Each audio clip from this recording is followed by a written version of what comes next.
orang-orang idealis. Kalau ada tetangga saya mati yang tiap malam lihat TV, ngorok, habis itu bangun subuh, sudah subuh gak jamaah. Itu kan, Gus kenapa Anda muji suami saya itu orang baik, padahal malamnya itu mesti lihat TV, ngorok, tidur. Ya itu kan orang baik. Selama ini kan hanya dibilang dia tarokat tahajud, dia taroka qiyamal lail. Kalau saya bilang, gua tarokal ma'asya kullaha, karena tidur tadi. Susahnya apa sih husnudzon itu? Memang gara-gara gaya dia begitu kan tarokat tahajud, wa taroka qiyamal lail. Tapi juga harus kamu ingat, wa taroka dugem, wa taroka kada wa kada. Karena yang dikatakan taat itu tarkul manhiyat. Orang yang taatnya pas-pasan tarkul manhiyat pakai terjaga itu kepikiran. Misalnya ada dangdutan atau ada tontonan apa, lihat dak. Tapi kalau tidur kan bangun sudah selesai. Makanya ada wa min ayatihi manamukum billaili wan nahari. Kata Imam Ghazali, hatta inna khaira ibadatim an-naum. Suatu saat zaman akhir ibadah terbaik itu tidur.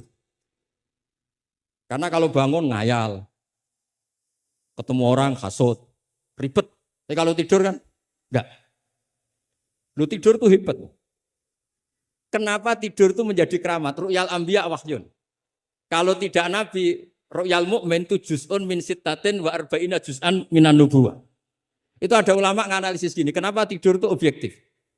Orang tuh kalau terjaga itu otaknya kan pakai versi, Allah tuh diajari. Bayangkan jadi kiai besar terus semua orang hormat. Bayangkan kiai besar semua orang tunduk, istrinya banyak, taat semua, rukun semua kan ngayal-ngayal. Terus presiden semua, pokoknya ngayal-ngayal. Allah itu diatur kayak dunia miliknya. Surga juga diatur, dia masuk surga yang ini kayak tadi kata milik banyak. Tapi kalau orang tidur itu kan nol. Dia tidak punya ikhtiar sama sekali. Nah barokahnya tidak punya ikhtiar sama sekali ini, kalau Allah mau ngasih ilham atau busyro, itu orisinil. Makanya saya ini jarang wiridan habis sholat, tapi kalau sama tidur tuh wiridan saya banyak. Ini bukan pamer, bukan. Saya sampai apal doa-doa mau tidur. Allahumma rabbas samawati sab'i wa rabbal arsyil azim rabbuna wa rabbul kulli syai'in khaliqul habibana wa nazzila tawratu injilu. Wah panjang. Allahumma amantu bika wa da'tu jamila amal jawami. Gara-gara baca ilmu tadi. Orang habis sholat wiridan, habis itu jalan-jalan. Ketemu orang cantik terus nyesel. Di rumah enggak kayak itu. Apa pokoknya masih banyak masalah. Tapi kalau orang mau tidur, wah ini kalau keterusan bangun-bangun ketemu mungkar, nyakir. Kalau takut mati, tahu-tahu dibaca orang, kita tidak bisa ikhtiar.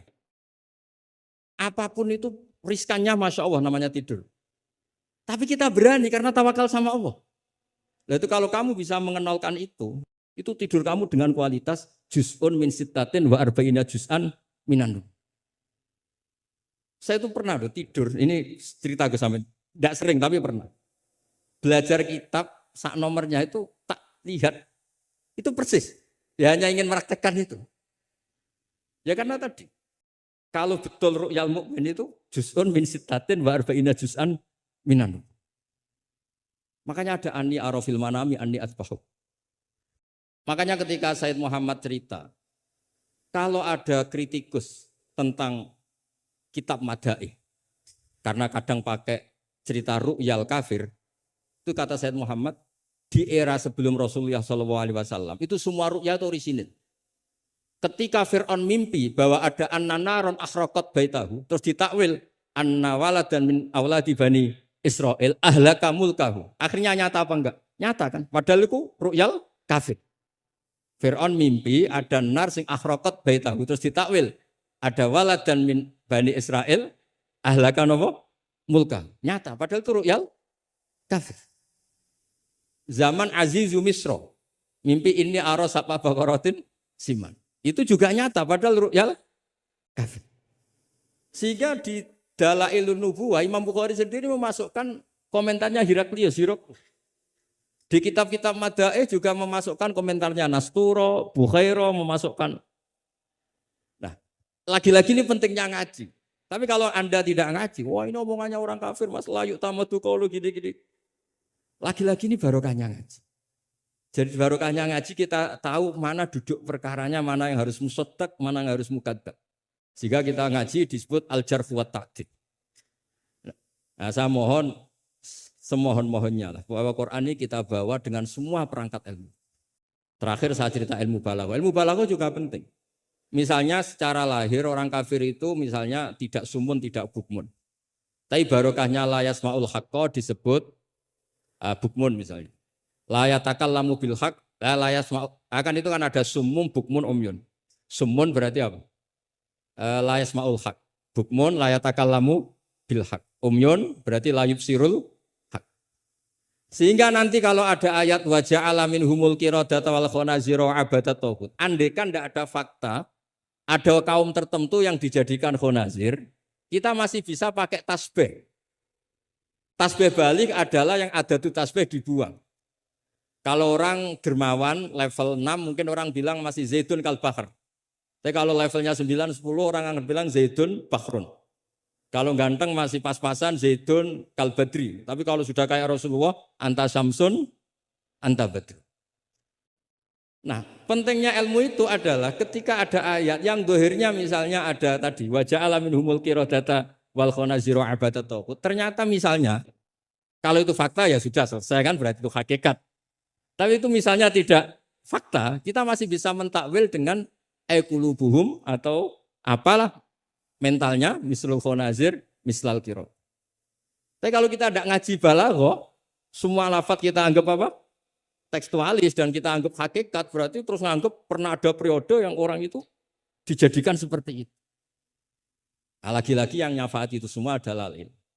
Ya, jadi ini sekaligus mohon bab ini ijazah kitab muwafaqat supaya semuanya dapat dan dapat berkah dari Rasulullah SAW. Yes. Ini saya baca ilmu usul fikih saya supaya semuanya dapat ijazah dari Habib Said Al-Akhir Al-Munawwar. Bismillahirrahmanirrahim.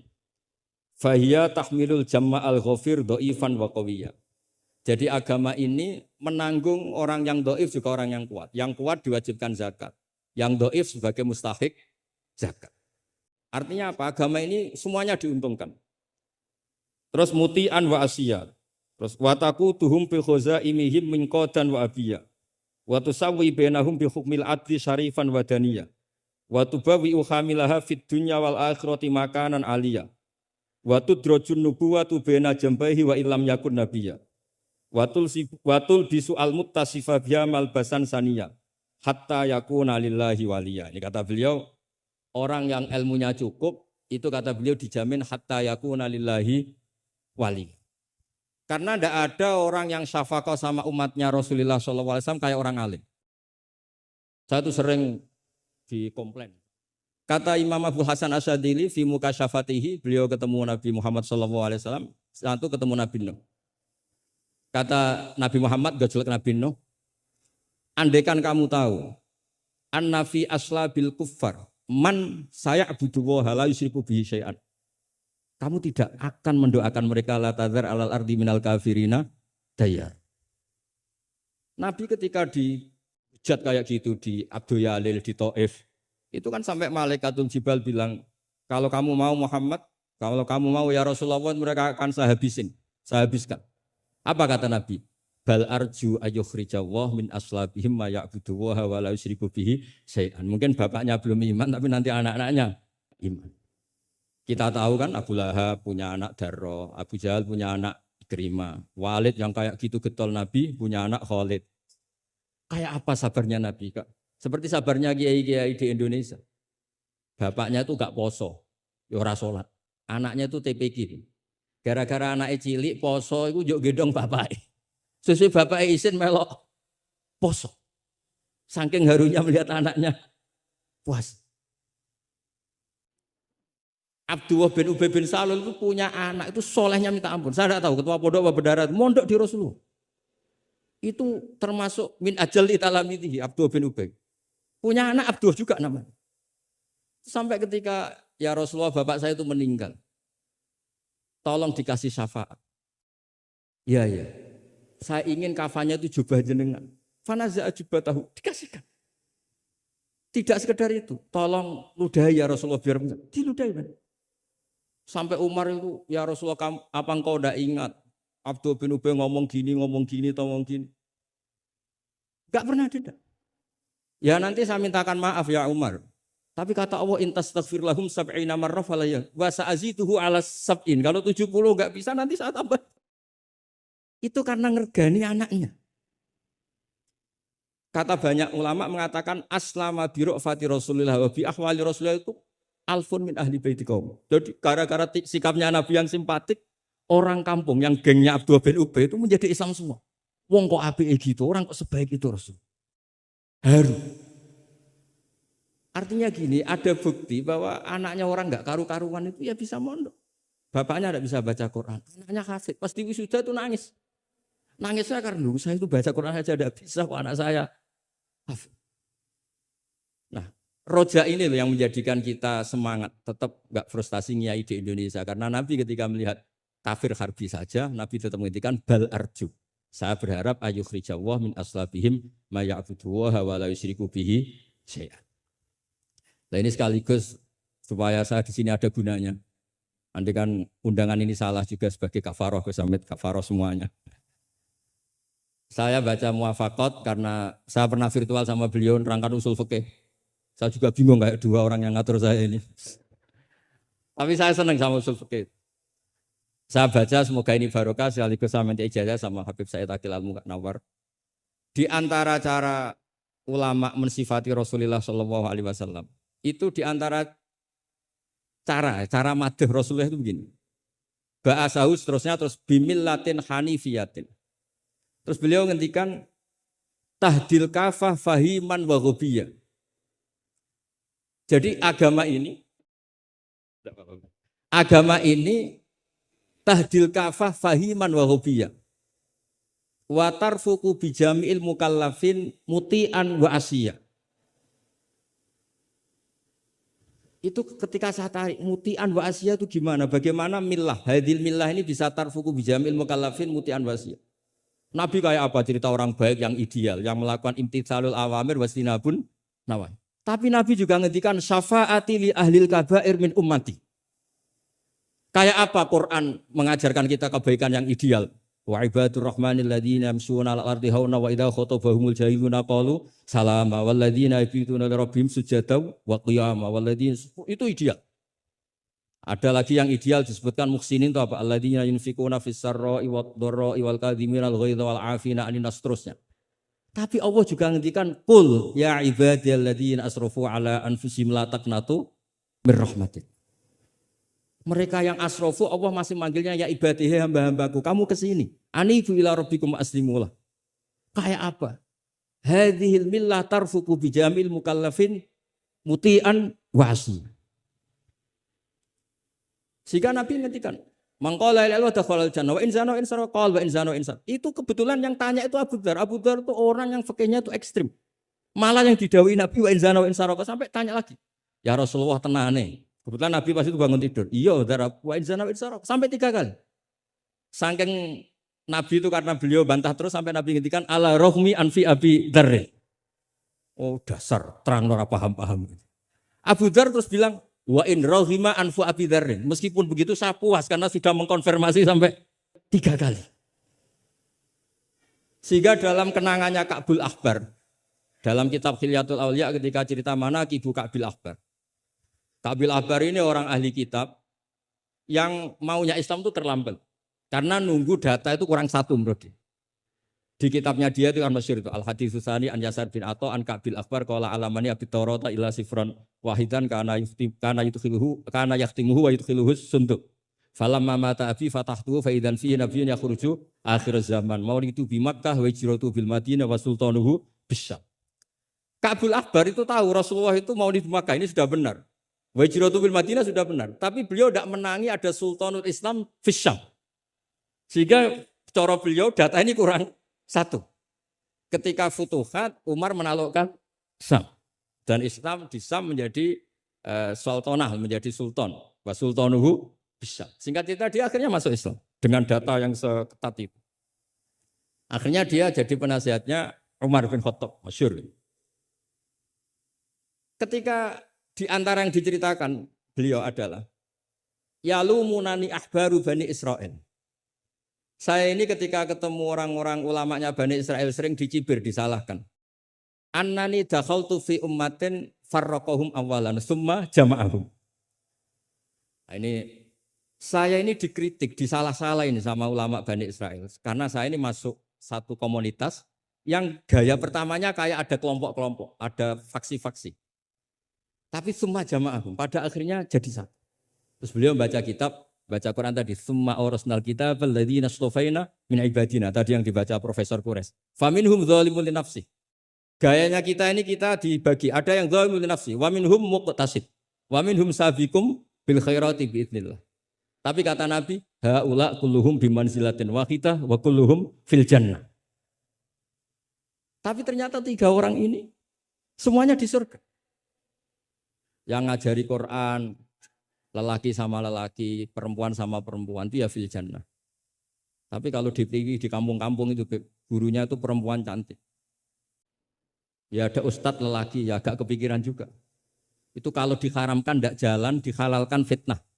Tapi barokahnya agak-agak semu-semu ini yang bisa baca Quran di situ banyak.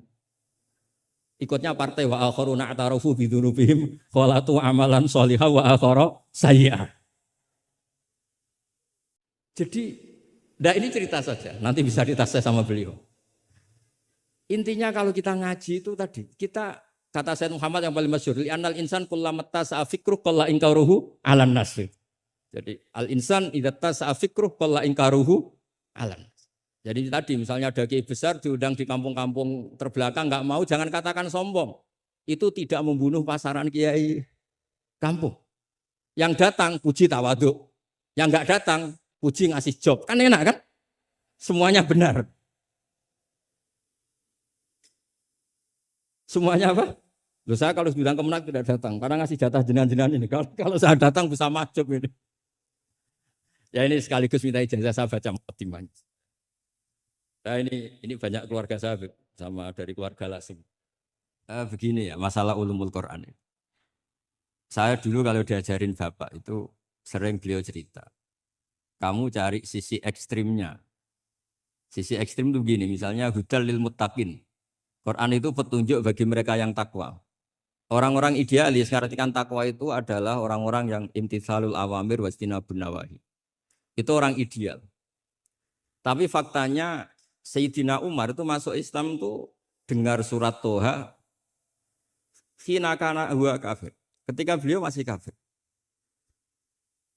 Beberapa sahabat dulu masuk Islam itu ketika mendengar Quran statusnya masih kafir.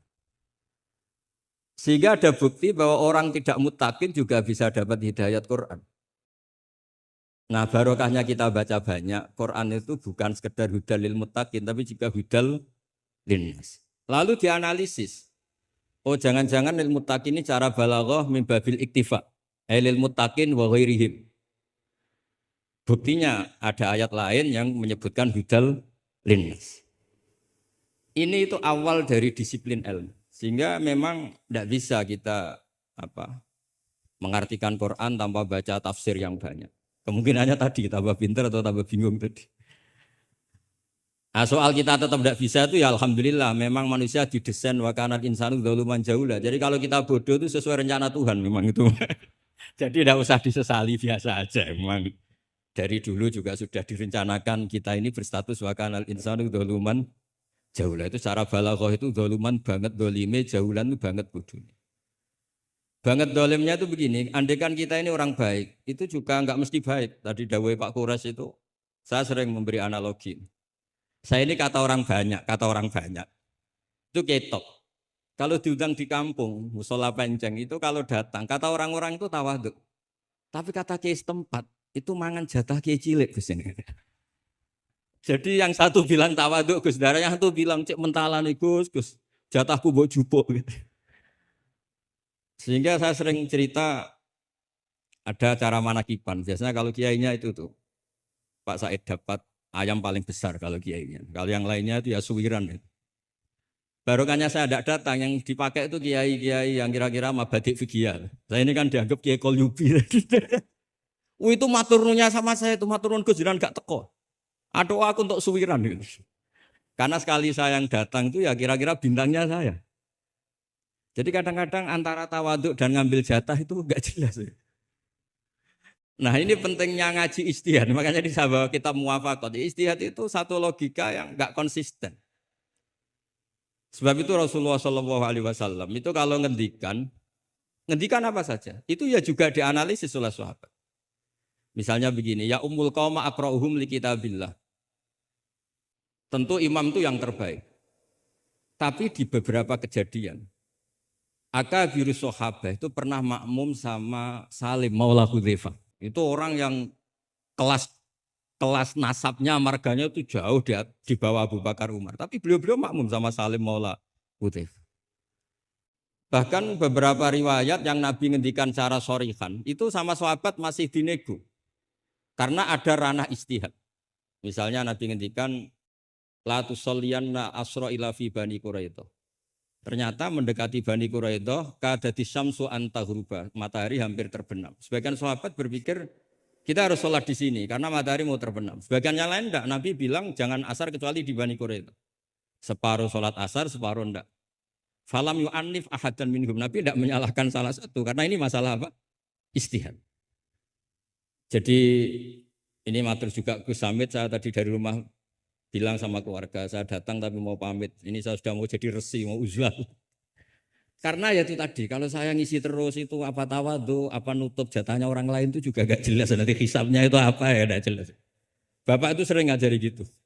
Pak itu kiai sepuh jadi imam masjid istiqomah sekali sampai tua. Itu istiqomah apa mau digenti kan? Itu istiqomah atau enggak mau regenerasi. Jadi orang itu biar mikir. Saya beri contoh sekian pentingnya istihad. Karena Rasulullah Shallallahu Alaihi Wasallam idan sorofa min sholatihi akbala aliyah nabi wajhi. Sehingga banyak orang, banyak imam kalau habis sholat itu langsung menghadap ke makmumin. Kalau di Indonesia menghadap ke timur. Tapi di beberapa tabwibnya Imam Bukhari atau Tarjamatul Bukhari, beliau menyebut itu lil mau'idhah. Buktinya setelah itu Nabi ngendikan ara'aitakum lailatakum hadhi. Kamu mimpi apa? Coba terangkan ke saya. Sehingga terus ada yang mempraktekkan boleh menghadap ke makmumin kalau li ta'lim atau lil mau'idhah. Tapi banyak juga ulama yang menganalisis itu bentuk maklumat anna sholata inqadat, bahwa sholat itu selesai. Takutnya Nabi kalau tetap menghadap ke barat sesuai bentuk duduk tawarruk atau tahiyat akhir atau itu nanti dikira Nabi fi sholat. Sehingga orang yang datang kemudian Allahu Akbar makmum sama Nabi itu bahaya betul dalam bab sholat. Karena robtus sholat biman laisa fi sholatin. Berarti makmum tadi menggantungkan sholatnya dengan orang yang sudah tidak sholat. Sehingga dibutuhkan sikap memaklumatkan kalau sholat itu inqadhat. Dengan cara apa? Boleh menghadap ke timur, boleh menghadap ke utara kalau dalam konteks Indonesia. Kalau kata Imam Syafi'i, ja'alul makmumin janibal yamin, berarti orangnya menghadap ke utara kalau. Nah, analisis seperti ini penting karena Nabi memang enggak konsisten. Kadang aqbala ali nabi wajhi, kadang istaghfara salasan summan sorofa, kadang apa. Sehingga barokahnya ilmu itu akan luar biasa. Tadi juga disebutkan menyangkut bid'ah. Kalau sampean belajar ulumul hadis, Sayyid Muhammad menulis dalam kitab Abwabul Farad. Kalau bid'ah itu artinya yang enggak pernah diajarkan Nabi itu berapa kejadian zaman Rasulullah yang Nabi membenarkan sesuatu yang Nabi sendiri itu tidak tahu. Masyhur itu ada sahabat ketika i'tidal bilang Rabbana lakal hamdu hamdan katsiran thayyiban mubarakan fi. Kita tahu ajaran Nabi adalah Rabbana lakal hamdu bil samawati atau mil as-samawati wal ardh. Sehingga setelah sholat Nabi tanya, ayyukumul qail, siapa tadi yang melafadzkan itu? Semua sahabat itu diam.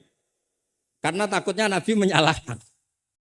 Ternyata Nabi ngendikan, tadi siapa yang melafadzkan itu? Fa inni ra'aitu isna asyara malakan, yabtadiruna ayyuhum yaktubu awal.